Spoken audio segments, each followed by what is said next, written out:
사람이 살다 보면요, 연애도 많이 하는 거고 내가 결혼을 하지 않으면 분명히 헤어짐을 겪을 거거든요. 그 헤어짐이 누구는 10번 이내일 수도 있고 10번 이상일 수도 있어요. 나와 인연이 되지 않는다라고 해서 내가 만났던 사람을 욕할 필요도 없는 거고 가슴 아파할 필요도 없는 것 같아요. 나의 인생에 그냥 스치고 지나갔던 사람들이라고 생각하면 제일 편안한 것 같고, 치고 지나간 사람에 대해서 아쉬워하거나 다시 붙잡고 싶거나 처절하게 매달리거나 그럴 필요는 없다. 그런 경험들이 나를 좀 성숙하게 만드는 거니까, 아, 내가 더 좋은 사람을 만나려고 이런 시련을 겪는구나 라고 생각했으면 좋겠어요.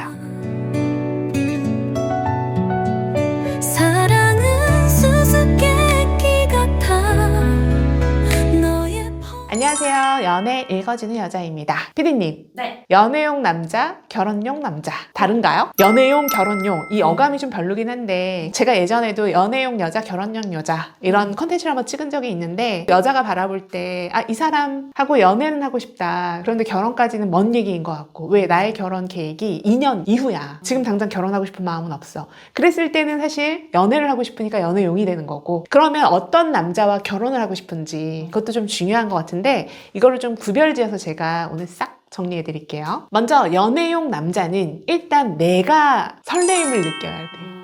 내가 좋아하는 남자. 우리도 사실 남자 외모 엄청 보거든. 키도 보고 얼굴도 보고 느낌도 봐. 그래서 우리가 차은우가 그냥 웃기만 해도 재밌다고 얘기하는 거거든요. 맞아요. 박보검이 눈빛만 마주쳐도 세상에서 제일 재밌는 사람이거든. 그런 것처럼 일단 내 가슴이 설레이고 내가 만족스러우면 사실 연애를 하고 싶어 해요, 여자도. 근데 이 남자와 결혼하겠다, 그건 또 별개인 거고. 그러면 보통은 어떤 사람하고 결혼을 하고 싶냐, 사회적 조건이 조금 더 좋은 사람, 이왕이면 나랑 결이 좀 잘 맞는 사람이라고 얘기하겠죠. 사랑만 가지고 결혼할 수는 없잖아요. 우리 둘이 너무 사랑하는데 당장 어디서 살아? 그리고 내 남편이, 내 배우자가 될 사람이 예를 들어 프리랜서야, 일정 급여가 아니야 라고 했을 때 경제적으로 누가 주체가 될 거냐 이거지. 예를 들어서 우리가 여행을 갔어. 트렁크를 끌고 해외여행 갔다 쳐요. 호텔을 잡지 않았다라면 오늘 저녁 어디서 잘 건지 애부터 시작이야. 어떤 호텔을 가느냐, 5성급을 가느냐, 3성급을 가느냐, 혹은 모텔을 가느냐, 아니면 게스트하우스를 가느냐, 결국은 나의 경제적인 조건에 맞춰서 간다라는 거죠.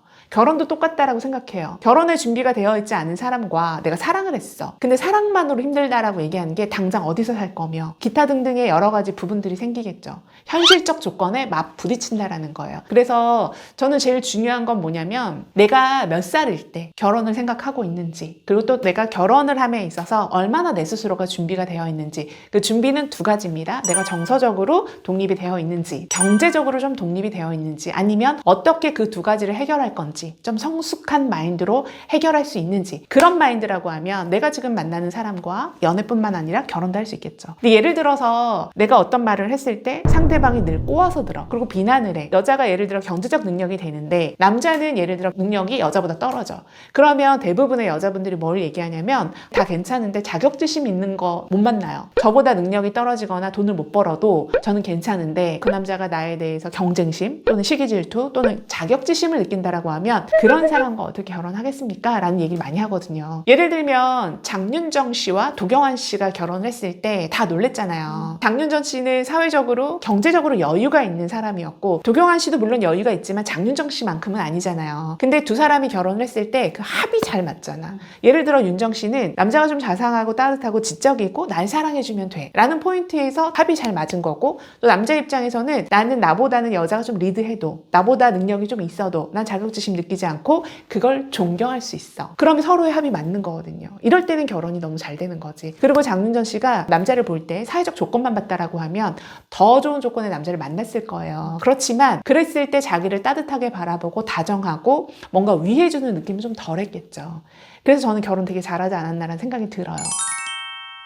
그래서 굳이 따지면 사실 연애용, 결혼용 이렇게 나누는 거는 조금 웃기긴 하지만 존재하지 않나라는 생각을 좀 해봅니다. 그래서 모든 사람들이 설레어서 연애는 하지만 그 설렘이 끝난 이후에도 그 사람에게 안정감을 얻고 내가 더 큰 정서적 안정감을 얻는다. 내가 때로는 그 사람에게 위로를 줄 수 있다. 말투가 예쁘다. 대화가 너무 잘 통한다. 티키타카 낙하가 된다.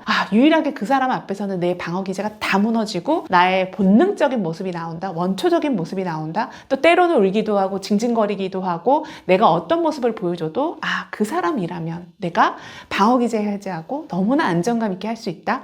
이 모든 것이 된다라는 게 편안함이잖아. 그러면 결혼이 되는 거죠. 그런 남자를 만나면 결혼용이라고 말하는 거죠. 그래서 여러분들이 내가 지금 어떤 사람을 만났는데 이 사람이 연애 대상인지 결혼 대상인지 잘 모르겠어요 라고 하는 경우도 있는데 저는 다 알 거라고 봅니다. 설레어서 만났는데 그 설렘이 끝난 이후에도 그 사람에게 내가 계속 안정감을 얻고 편안하고 좋고 보고 싶고 함께 있으면 즐겁다.